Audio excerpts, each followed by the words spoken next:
This episode of Before the Bat is brought to you by Tweaked Audio. To get awesome headphones, go to tweakedaudio.com and use the coupon code Southgate to get 30% off, free shipping, and a lifetime warranty. Or you can get there through the link on our website, southgatemediagroup.com.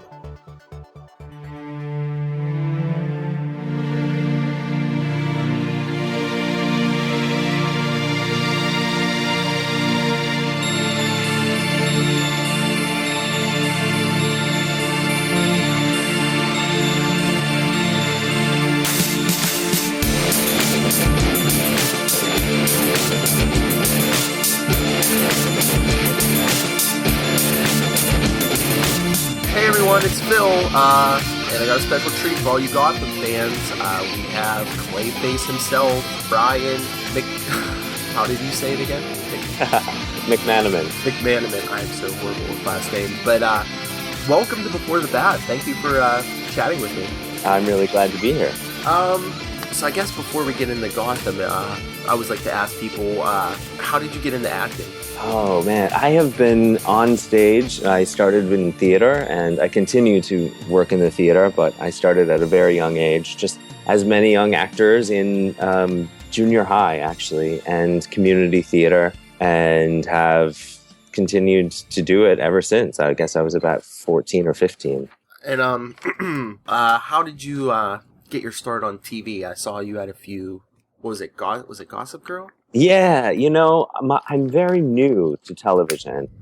Like I said, I've been working in theater I studied theater at Yale. I've got an undergraduate degree in acting as well. And most of my training has been about theater. So I haven't actually been interested, to be honest, so much in television and film until the last few years. And I did a little stint on Gossip Girl and have done a few short films and web series, things like that. And then Gotham happened. So if I can ask, I'm going to ask how you got that part, but were you a big Batman fan before that, or did you not know much about the character? Or I can't say I am learning a lot right now, and it has been really exciting to, first of all, find out what an incredible, devoted fan base there is for comic books. And I grew up with my cousin who was really, really into comic books. And so I actually remember, faintly, the animated series, Batman. And so when I watched it after I got cast in this role, I remember those Clayface episodes, and I thought they were pretty genius to look back at. But as far as comic book go and comics in general, I haven't, up until now, honestly. Now I'm like super interested because so many other people are. Yeah, I'm always curious because we've talked to a few people who've been on the show. Did they give you a lot of background on the character when they offered you the role, or did they just give you a few details because they like to keep? I don't know. I can't speak for any other characters, but I can say for this, as far as what my agent gave me to begin with before the audition, it was the most minuscule description of character ever. And in fact, I didn't know until I was in the character's name was Basil as was posted in the casting breakdowns. And so when I showed up to audition, I just thought I was auditioning for some character named Basil. And it wasn't until I was actually in preliminary fittings and in the chair having like a live cast made of my head that the makeup guy mentioned something about Clayface. And I literally was like, what Clayface? And they said, well, Clayface is this comic book villain. And I was like, what? And I was so sort of surprised to find out that that's what I was taking on. And I Googled it and I was like, holy Batman. So it was pretty exciting to learn. And then, of course, I started doing research. I actually popped into a pretty famous comic book shop here in New York, and just sort of asked one of the people at the counter, like, do you have any information about Clayface? And they're like, this particular person happens to be a pretty big fan. And so she showed me the original Detectives Comics issue in the collected book, I guess, of that. And then she showed me the action figure, and I was like, whoa, this is pretty serious.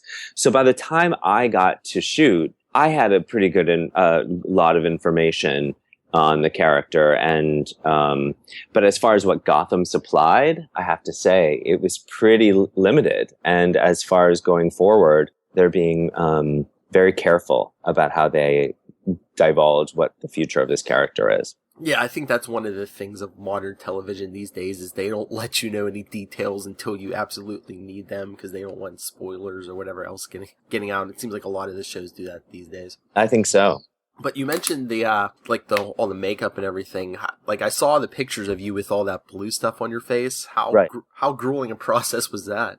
Well, it was crazy. I mean, first of all, to shave your head was a pretty big deal. I mean, I have to say, when my agent called me after the audition to say they want to know if you'd be willing to shave your head, I just assumed, like so many roles, that it wasn't going to go my way. So I just was like, sure, of course I will. And then the next thing you know, you're like facing a tray of razors, and there goes your hair.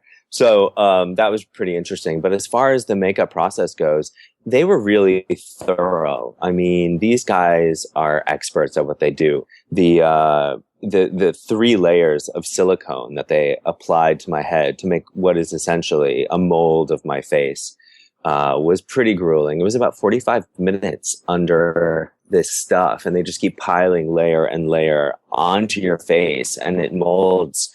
You have no sight. You can't hear anything, which is, I think, the creepiest thing of it all, because your ears get clogged up, and so you can't hear anything, and you can only breathe through your nose, which is wild. And so I got a little freaked out, I have to say. You start to, it's like losing it's like losing all of your sight and hearing all at once, and then you just hope that they're going to sort of crack you out of there. And so after the silicone, then they do a layer of what is a real clay. I mean, they do a plaster of Paris over your head. So I didn't post a picture of that, but it was really, really intense. So you actually turn into this big white sculpture. And like, how long did that whole process take? I think that process for the life cast was about an hour. And the funny part also was that what they did was they shaved my head, and then I guess they weren't thinking, but because I have hair, I'm not bald. You can see the hair follicles pretty clearly, even no matter how closely they shave your head. And so they spent about another hour before I had to shoot, like getting rid of all of the hair follicles, when probably they could have just done a bald cap to begin with. So it was grueling, a lot of time in the chair. I did 3 fittings, contact fittings, costume fittings, live casts. It's incredible the amount of care that they put into creating these characters. Oh, that is. I mean, it's probably horrible to go through at the time, but it sounds pretty cool. It was big. I mean, to be honest, the whole experience is cool. And these guys that did it, were Mike and Ben. They were just phenomenal. I mean, they were just such great guys, and they care so much about what they do, and they're experts. Yeah, I mean, it looked very light. Well, even as you're pulling out your face, it looked very lifelike. But yeah, I think I don't even know how much CGI they ended up having to do in terms of I don't know how the post-production stuff worked at all. But how was it working with the cast? They're amazing. I think BD Wong is one of the best people I've ever worked with. Just in terms of, he took such good care of me on that set and looked out for me in huge ways. He looked out for everyone. I don't know, the woman who was the nurse in that first scene, she was a day player on the show and didn't have, I don't think, any lines in the episode. And BD was like looking out for her in a big way. He got her a chair so she could sit with us and holding, and he was really kind. He took a bunch of photos of me like while we were working, which I love and I'm so glad to have. But he's also just an incredible actor who is an inspiration because he takes such good care of the characters he's playing and just everyone around him. So I thought he's a real pro and somebody who cares so much about what he does. And I think it really shows because I think his work on the show is amazing. And Ben was sweet, really, really sweet, and also very passionate about what he does. And I mean, they're just all great guys, really, seriously. And I mean that. And that's not always the case. The feel of that show is very special. It's very supportive and fun. And I think that's why the show is so successful. Honestly, those actors are given so much freedom and play and encouragement to really get wild. And I think you can see on the show it really works. Yeah, I think they're both incredible actors. It's just so nice to hear that they're great guys too, because you're always like, I wonder if they're as nice as they seem. But it's good to hear that they are. They are. But did I know like the season finale, Ben had to basically act like you impersonating him. Did he sit around with you for a while and like, I don't know, kind of get a feel of who you were and how your mannerisms and your movements? And what was really fun about working together was that in that final scene when I'm becoming him or he's becoming me or however you want to look at it, we did have some time, and actually we both said the lines when he was being introduced, so after the helmet comes off. And I think that he was taking from what I had done, and I'm not entirely sure who's actually speaking in the first few lines when he's sort of speaking me. I'm not entirely sure that's him or if that's me. And that's kind of cool because eventually, obviously, it's his voice. But I think they did a great job of melding what we were both bringing to the table. As far as the finale goes, it was really fun to see him like have such a ball. He's a gifted like comedic actor, and I think he doesn't often get to do that. And so I thought it was such a great way for him to show a whole other side of himself. And I know he was having a great time doing it. Oh yeah, it looked like he was having a great time, just like doing such an over the top version of himself. And I always ask this of everyone we've talked to, but I know probably what the answer is going to be. Have they mentioned anything to you about coming back next season? And I'll probably give you the same answer that everyone does. I can't say anything. Yes. I wish I could. Those closely guarded secrets they like to keep. But okay. Would you like to go back for season 3? Oh my gosh, yeah. I mean, like I said, it's an actor's dream.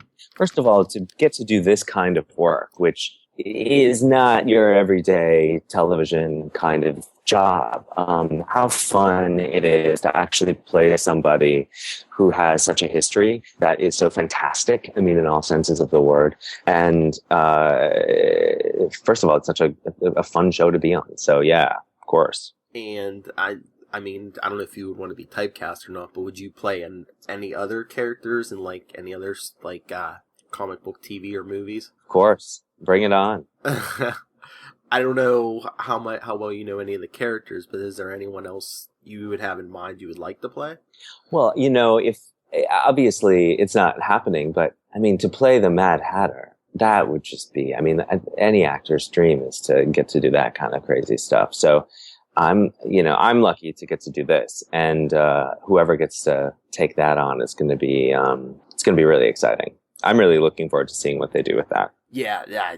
Me and my co-host were saying we can't wait for the Mad Hatter. Like they kept dropping those hints. So yeah, I think it was supposed to happen fully this season, but it didn't. So they're gonna do it next. Yeah, it just seems like they were trying to get a lot in there, because we were even when we heard your character was coming, we're like, oh come on already, come on, where's Clayface? And then I remember watching that night. I was like, yes. It took a while. So do you watch the episode live when it airs? Yeah. This is actually pretty funny. The episode, the 221, where I appeared, I was all set to watch it, and I can't believe I'm admitting this, but I don't have cable. I just have like Apple TV and all of that. And so, but I knew we had Fox Now, and so I was like, this is going to be great. I'll just flip it on. And about half an hour before, I discovered that you can't watch it on Fox Now. You have to like watch it the day after. And then I thought, oh, well, it must be on some other way. I have to be able to see it live because it's Fox. Of course you can see it. And I couldn't. So I was in a huge panic. I had asked a lot of people to watch it. So I messaged my sister who's in Minnesota, and I told her what had happened. She goes, well, let me just let's FaceTime, and I'll put my iPad up to the TV and you can watch it that way. So I ended up watching the episode via FaceTime in Minnesota live. It was really bizarre, and of course not the best quality, but it was fun to watch it with her. Actually, it was sort of what's that show with Mystery Science 2000? Is that what it's called? When they like talk through mystery. Is that what it's called? Is it Mystery Science Theater 3000 or something? Yeah, it's something like that. Anyway, so she was able to like pop her head in as the episode was going along. It was really fun to have her commentary. So I thought it was really funny. But yeah, so no, I mean, sometimes I watch it live if I can, but I watch that one live in a very unique way. Oh, that must be great to be able to tell all your friends and family, hey, here, watch me on TV. Yeah, it was fun. It was fun. And people were seeing me who I haven't heard from a long time and didn't know I was on it. And it's crazy.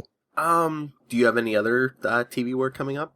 I don't right now. I just had a film that is in festivals, which is doing really well. And I've got to wait and see what's next.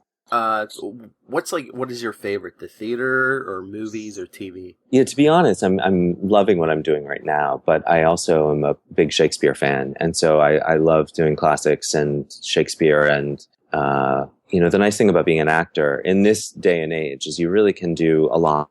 You can do theater, you can do television, you can do film, you can do web series, you can make your own stuff. It's a really exciting time to be an actor. And so I'm sort of taking advantage of doing it all. I think that's about it for me, but I just wanted to say thank you very much. Do you want to give out your social media so people can follow you? Or yeah, I'm my Twitter is Brian J. McManamon and Brian McManamon on Instagram. Yeah, follow me. It'd be great to stay in touch with everyone and hear what everybody thinks about it going forward. Yeah, so people bombard the people at Gotham, bombard the people at everyone else. Let's get this guy some jobs. He's a great actor.